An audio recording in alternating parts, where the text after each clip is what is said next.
Chairman ফারুকের দুর্নীতির বিরুদ্ধে ইউপি সদস্যদের মানববন্ধনে চেয়ারম্যানের গ্রেপ্তার দাবি। ব্রাহ্মণবাড়িয়া জেলার নাসিরনগর উপজেলার ফান্দাউক ইউনিয়ন পরিষদের চেয়ারম্যান ফারুকুজ্জামানের বিভিন্ন অনিয়ম, দুর্নীতি, স্বজন প্রীতি, দখল বাণিজ্য, ভুয়া স্বাক্ষর দিয়ে ইউপির সদস্যদের ভাতার টাকা উত্তোলন করে আত্মসাৎ সহ নানা বিষয় তুলে ধরে স্থানীয় ভুক্তভোগীদের সাথে নিয়ে মানববন্ধন করেছেন পরিষদের 6 জন সদস্য। ফান্দাউকে মানববন্ধন ও প্রতিবাদ সমাবেশ অনুষ্ঠিত হয়। মানববন্ধনে তারা চেয়ারম্যান ফারুকুজ্জামানের গ্রেপ্তার দাবি করা হয়। মানববন্ধনকারী সদস্যরা হলেন ইউপির সদস্য মোহাম্মদ আলমগীর মিয়া, মোহাম্মদ ফরহাদ হোসেন, শেখ মোহাম্মদ আরব আলী, ফরিদ মিয়া, মহিলা সদস্য শেখ ফাহিমা খান, বিনা বেগম। মানববন্ধনকারীরা জানান, চেয়ারম্যান তার ক্ষমতার বলে 6 মাস যাবৎ তাদের ভাতার টাকা আটকে রেখেছেন। মোহাম্মদ আরব আলী বলেন, আমি সই করি বাংলাতে, কিন্তু আমি নিজেও জানি না ইংরেজিতে আমার সই জাল করে চেয়ারম্যান আমার ভাতার টাকা তুলে আত্মসাৎ করে ফেলেছে।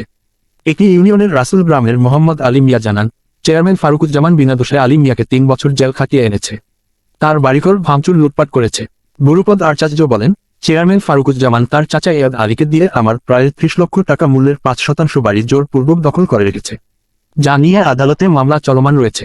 ফান্দাউক গ্রামের কৃষণ পদ্মাস জানান, চেয়ারম্যান ফারুকুজ্জামান তার ক্ষমতার বলে আমাদের প্রায় 1 কোটি টাকা মূল্যের 28% বাড়ির জায়গা জোরপূর্বক দখল করে রেখেছে। বর্তমানে আমরা তার ভয় গ্রাম ছেড়ে অন্যত্র বসবাস করিতেছি। জানা গেছে, হরিণবেল শাহজাহান উচ্চ বিদ্যালয়ের প্রধান শিক্ষক রসুলপুর গ্রামের মুজিবুর রহমান মাস্টারের 7 বিঘা জমি তার সন্ত্রাসী বাহিনী নিয়ে জোরপূর্বক দখল করে রেখেছ। ফান্দাউক গ্রামের পেশন মিয়ার বাড়ির জায়গা জোরপূর্বক দখল করে নেয় চেয়ারম্যান ফারুকুজ্জামান। ফান্দাউক গ্রামের ব্যবসায়ী বিশেশ্বর দেবের বাজার ভিটি জোরপূর্বক দখল করে নেয় চেয়ারম্যান ফারুকুজ্জামান। এলাকাবাসীরা জানায়, এক সময়ে ফারুকুজ্জামানের পকেট চা খাওয়ার টাকা ছিল না।